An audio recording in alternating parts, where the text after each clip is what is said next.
Hi, today is Saturday, May 17th, 2025. Time for one of James' video diary entries for the day.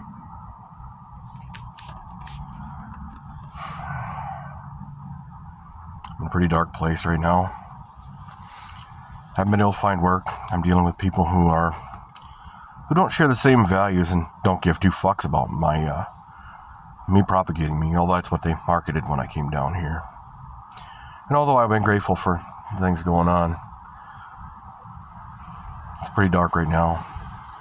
I'm hoping that something changes really well and it doesn't go down the dark road. I hope something very big breaks for me in a way that allows me to get out of this without going to prison. Honestly, I don't know. Prison might be a better option, honestly. CDL, nobody wants to let me earn the experience. I can't get a girlfriend. They all have this innate bent stupidity. And maybe not all of them, but the ones that are available to me. The ones I investigate,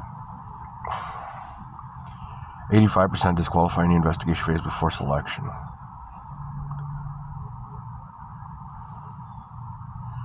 15 disqualify during the investigation phase, even due to their commitments, and it has nothing to do with them not qualifying otherwise.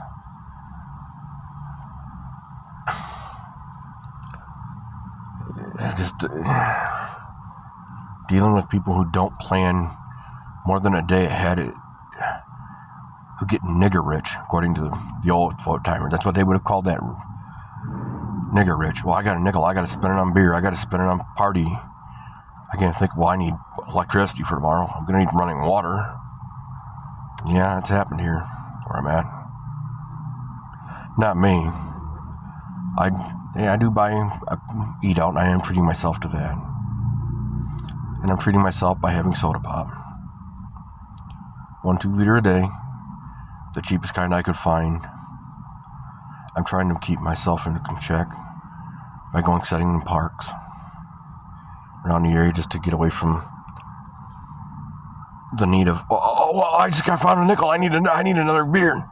I need more weed. I need to be social. Yeah, I'm not social. I don't run with this crowd, apparently. I've aged out of it. I've aged out of having children. I doubt I'll ever have a relationship in my life. And although I went play the lottery, it's time to sink more than anything. Not that I wouldn't enjoy winning a top jackpot, I really would. And I really appreciate the support of my supporters, my angels, my commenters. I like them calling me out of my shit. I can't fix it if I don't know what's broken, and if I'm ruminating on the wrong thing. I mean, manifestation works that way. You get what you ruminate about, because it becomes belief. I don't know why I believed that I thought it would be a great idea. But I can remember thinking that about 3 years ago. About the time Munson said no. Occupational health and safety. Oh, we don't want you to make relationships with our people. Dude, most of my relationships are like the ones I had in Gaylord. They're professional relationships to know what you need to have cleaned. That way, if you need something special cleaned that isn't particularly on the list, yet I still have the equipment and the time, I can donate my lunch to it. I can put it on my list, and I'll do it. Under the ideation that the karma I build with you, because I've donated my time, even though I didn't have to, even though it wasn't my job. We'll come around and somebody will say, well, he's a nice guy. Well, give him a swing, man. Put him in a batter's box. He goes Brothers Grimm for a reason. He deals with a lot of people who are manipulative, who they lie. And I'm not saying that I'm innocent in that. I'm not. I'm just not the guy who says, well, you don't need tools, you don't need tools. Hey, where are your tools? Dude, I didn't have any. Told you I didn't have any. Deal with people who don't understand that leadership sucks sometimes. A lot of the problems I've been having with management lately isn't the manager himself. It's poor managemental decision-making practices. The last one I was thinking of was Jeff Burdick of Night Facilities Management. Decent manager, be great for a shift manager, but not as a general manager. He doesn't understand the concept that all business, including cleaning, is a pyramid. And you got to keep the bottom of the pyramid stable. If you don't, the rest of the pyramid will crumble. It's just that way, man. Same thing with relationships. You can put it based on nothing but superfluous bullshit. When you get past the honeymoon phase, what's going to happen? How many relationships end because the honeymoon phase was? How many relationships at 30 years have the same problem? It wasn't built on something solid. Communication is very different. Or I paid for the 20-year-old girl. Now you're 40 and 50. Kids are grown, man. I want the 20-year-old girl. And if you can't give me what I'm paying for, I guess I'm going to have to go somewhere else. I see that often. I see people say, well, I'll promise you what you want so I can get what I need. When it's your turn, I can't do that. It's just too hard. Lie to you, change the deal, and after you've consummated it, you've done your part, or you're trying to accept the good part for you, and they say, well, it doesn't last 30 days. Yeah, you still want 30 years, or 40, or 50, for less than 30 days. Then you want to shit on me for 4 or 5 years before you try to come back. Or, do you want me to come back to a job that the liability is so high, I cannot afford the liability with what I'm being paid? They lied about how much the structure of the company, Keith, of Mount Pleasant Express, same fucking thing. The dispatcher cost over $1,000 a week for the company. Just me. Over $1,000 just in my work. She cut me out of almost $300 a week dealing with her mistakes. Over a year, that's $1.25 million to the company in dead nuts loss. And they complain about their training errors. Oh God, it's only like $100. It might be $1,000 for a clear. Oh my God, you're losing over $1,000. You're not even batting an eye. You think it's funny. You won't let drivers get mad at the dispatcher so that she can catch a shit sandwich that she earned. Dude, you kind of got to let that happen. It's kind of a faffo thing. And if they piss and beat on her hard enough she don't want to come back, you're going to have to get a better dispatcher, which is going to make your company better. It's going to keep you drivers. It's going to keep guys like me from saying, yeah, you don't want to eat shit sandwiches, don't come here. Like with Swift, man. When you ask for an accommodation, hey, let me talk to him. I'll explain my situation. Oh, we can't do that. Oh, we know we... No, you don't.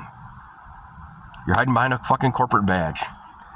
And because you've cornered the market, I simply haven't been able to find a person to let me earn the experience. My current living thing. Oh, my cousin is my first cousin. My first cousin's a fucking moron. But my cousin has literally let her do that. Ate her shit sandwiches for her when she makes them. I hate to say that I might be one of those shit sandwiches, and I don't honestly know that if I'm one of the shit sandwiches, he's not going to be able to eat it for her. She's going to have to take it herself.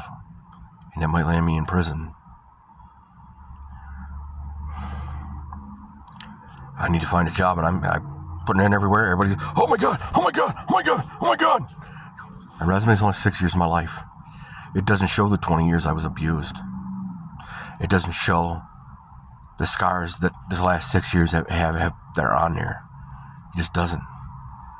It doesn't show the healing process or the anger at having to walk away from almost $100,000 of my own money tied up in the tools that I left on Renus Road in Gladwin when I stopped letting them hold me hostage. And people who tell me I'm the asshole for giving them over $10,000 in equipment and gifts and other materials to try and convince them as they qualified for they had material that could have benefited us both by teaming up. And I just wanted to make sure they weren't going to run around on me or cause me to take this 3-pound hammer to them. And would I? Look, man, the worst nightmares of my life are turning the most vicious emotions and the vicious feelings that have been earned. They're not just generally given. They don't just generally happen, once. It generally takes a pattern for me to get that fucking pissed off. It generally does. I'm generally a very patient man. I'm generally a fairly smart guy. Not necessarily intelligent, not necessarily smart. And although I have met a few people that I've made mistakes with, and I have, I'm glad I didn't lose the $11 million of Mr. Schramm's taking over the auto garage. And I regret not taking the job with Mr. Wendling. Not too far from where I'm at. I regret not taking that. Great guy. Decent person. It's kind of like the team leader position at Lear. If I wouldn't have told him it was a dog and pony show, I'd have had it. I didn't even want the job, but I applied because, well, there's only one guy on the list, and I was trying to draw out a talent. So I read the fine print, figured, well, I'm as good as anybody. Didn't say I had to be in a department to qualify. And I was the best interview, according to everyone. They brought me in to tell me that. Like, I know. I don't care. Where's the incentive? The 25 cents an hour at that point wasn't worth it. If I'd have got a decent piece of ass on a regular basis from it, different conversation. Would that happen? No. Oh, I don't want to. I don't understand. I can't figure it out. I don't want to do it your way. Yeah, that's why you're divorced.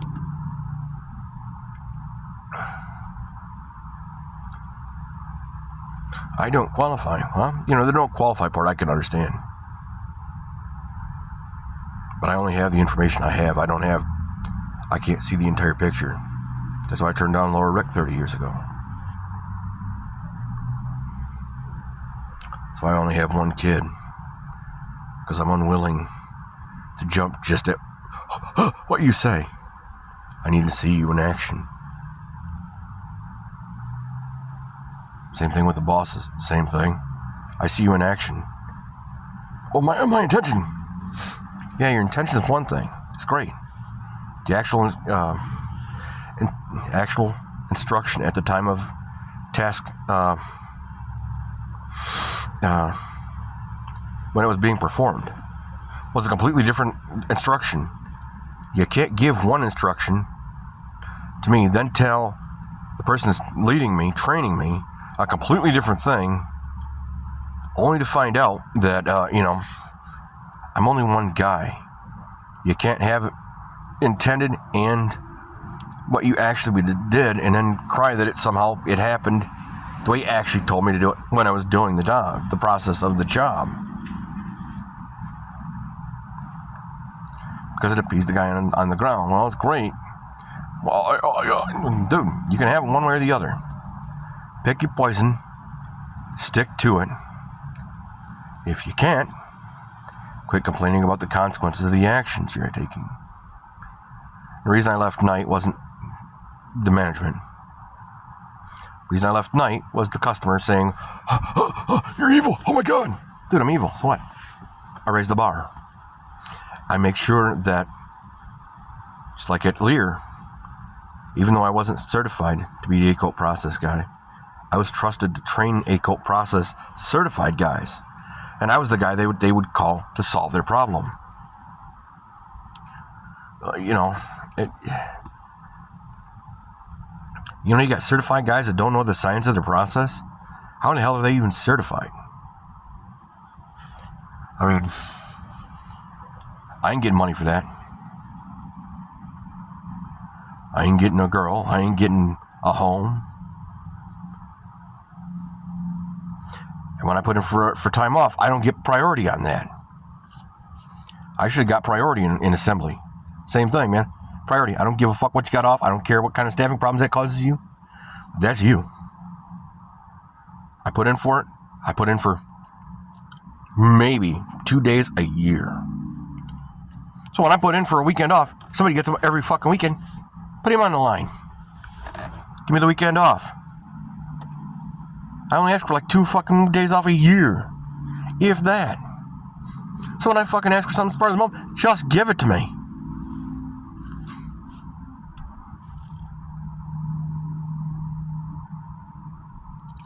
Like at McDonald's, man. I got passed over 3 times for maintenance training before somebody clued into the idea. This guy applied for maintenance. He's literally seen 3 other guys get trained and he passed him over. The guy could do 2 to 3 crewman's jobs, never works less than 40 hours, and as a part-time guy, he's training managers and regional managers, shift, district, and regional managers how to do the job. That's how one of the great reasons that McDonald's of Roscommon sold. Because I cleaned. Because I baited managers into doing their job. Because I understood that the whole thing with McDonald's is not it's not selling friendship. It's not being on your phone. It's selling cheeseburgers. It's feeding people. That's how I could get a $1,200 25 minutes. To the astonishment of a shift manager at the time, who literally asked me how it was happening. It's happening because, I'm preparing for the table. I'm maintaining the table's readiness for rushes. I'm making sure that everybody knows that the restaurant is cleaning up. I'm making sure that they know maintenance is being performed so that the turnaround is going to be good. They're going to have more cash in their hand when they go through the line. They're going to get fair cash. They're going to, when things break down, I'm the guy who can run it broken. Almost better than the guys when it's not broken. They ask me how I do things with literally nothing. Dude, if you don't know how I'm doing it, how did you get to be a manager? How did you get to be a regional manager? Now, I know how she got to where she's at. Her daddy just didn't bother being a daddy. He'd rather bankrupt himself and eat her shit sandwiches, which she seems to make fucking a lot of.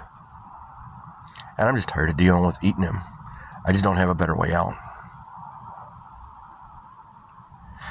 If you have a better way to run a railroad, or you have a better option, these are ears, not taxi doors.